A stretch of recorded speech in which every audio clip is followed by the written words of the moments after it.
చెల్లెలు మనతో పాటు ఉన్నారు. అయితే ఆవిడ ఇప్పటివరకు కూడా ఆమె బాధని చెప్తూ ఉన్నారు. అలాగే తన అన్న ఎటువంటి బాధపడ్డాడు, హాస్పిటల్లోని ఇన్ని నెలల పాటు ఏ విధంగా బాధపడ్డాడు అన్న విషయాలు కూడా మనతో పంచుకోవడం కూడా జరిగింది.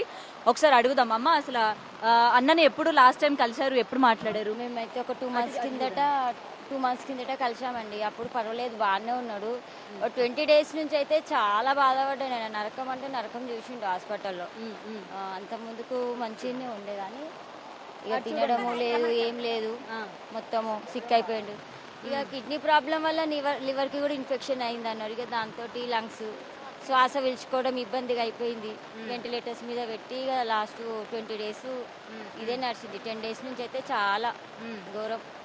అంటే అమ్మ, ఇప్పటి వరకు మీ అన్న 100 సినిమాలు పైగా చేశారు అని చెప్తూ ఉన్నారు. మరి ఇప్పటి వరకు కూడా ఎన్ని డబ్బులు ఆయన సంపాదించలేదా? సంపాదించిన డబ్బులన్నీ ఏం చేశారు? ఈరోజు ఎందుకని దాతలు ఎవరు రాలేదు, సాయం చేయలేదని ఎందుకు బాధపడుతున్నారు అని అన్నారు. ఏం చెప్తారమ్మా?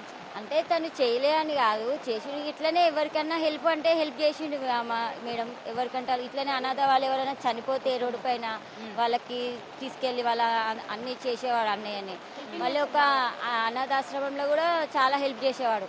చాలా ఏజ్ ఉన్న వాళ్ళకి ఇక్కడ బోడుప్పలో ఒకటి అనాథాశ్రమం ఉంది, అక్కడ మొత్తం చూసుకునేవాడు తనే అందరికి. మళ్ళీ ఫ్యామిలీలో కూడా అందరికి తనే పెద్దవాడు కదా, చూసుకునేవాడు. అట్లా అందరికి సహాయం చేసేవాడు. హెల్పింగ్ నేచర్ చాలా ఉంటుండే తన దగ్గర. ఇంకా వచ్చిందల్లా అట్లనే ఉండేది ఆయనకి. ఇది నాకు పక్కకు అన్నట్టు ఉండకపో, ఎవరికంటే వాళ్ళకి ఏది లేదన్నా కూడా కావాలన్నా కూడా ఇచ్చేవాడు తీసుకు.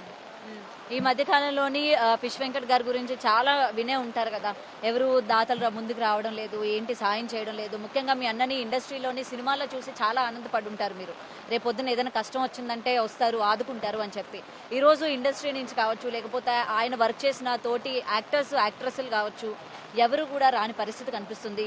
ఇవాళ ఇండస్ట్రీ గురించి ఏం చెప్తారు? ముఖ్యంగా ఇన్ని ఏళ్ళు మీ అన్న ఇండస్ట్రీని నమ్ముకొని ఉన్నాడు కాబట్టి ఏం చెప్తారు? ఇంకా చేసినారు, వాళ్ళ వంతున వాళ్ళు సాయం చేసినారమ్మా. చేయలేరని మొత్తం అని అనలేము ఎవరిని. ఇక తనకి హెల్త్ ఇష్యూస్ ఉన్నాయి కాబట్టి ఇక అలా జరిగింది. అది ఇంకా మనం దానికి కూడా ఏం చెప్పలేము కదా. ఇంకా తను కొంచెం లివర్ ప్రాబ్లమ్ అయిపోయాయి, మళ్ళీ కిడ్నీలతోటి ఒక 4 years నుంచి బాధపడుతుండు తను. 9 months కిందట కొంచెం కవర్ అయ్యిండు. ఇక మళ్ళా ఫ్రెండ్స్ కలవడము అంతా, ఇక మళ్ళీ అట్లా కలవడం వలన ఇక మళ్ళీ అలవాట్లు అవ్వడము కొంచెం, ఇక మళ్ళీ ఫస్ట్ స్టేజ్కి వచ్చింది.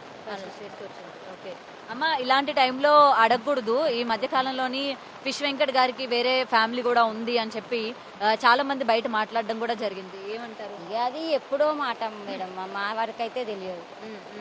ఎందుకంటే ఇలాంటి పరిస్థితుల్లో కూడా ఆయన కుటుంబం గురించి మీరు తెలుసుకోవాలి. ఆయనకి ఇంతకు ముందు ఒక పెళ్లి అయింది, 2 ఫ్యామిలీలు ఉన్నాయి. అంటే ఇలాంటి పరిస్థితుల్లో కూడా ఇలాంటి మాటలు ఆడడం అన్నది ఎంతవరకు కరెక్ట్ అంటారు? ఇంకా 2 ఫ్యామిలీలు అనేది అయితే తెలియదు మేడం ఇప్పటి వరకు అయితే. మాకు తెలిసింది ఇది ఒక్కటే ఫ్యామిలీ, మా పెద్దనే మా పెద్ద అన్నయ్య.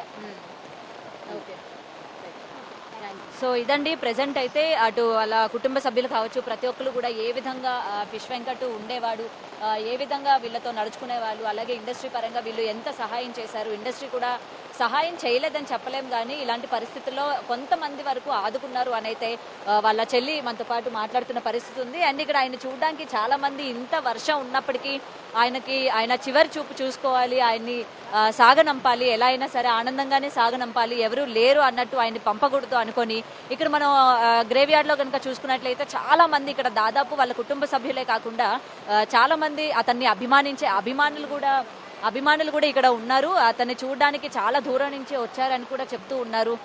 మరి ఇక్కడ మనం చూస్తూ ఉన్నాం కదా, ఎంతమంది కుటుంబ సభ్యులే కాకుండా అభిమానులు కూడా ఇక్కడ చాలా మంది వచ్చి నిల్చున్న పరిస్థితి కనిపిస్తుంది.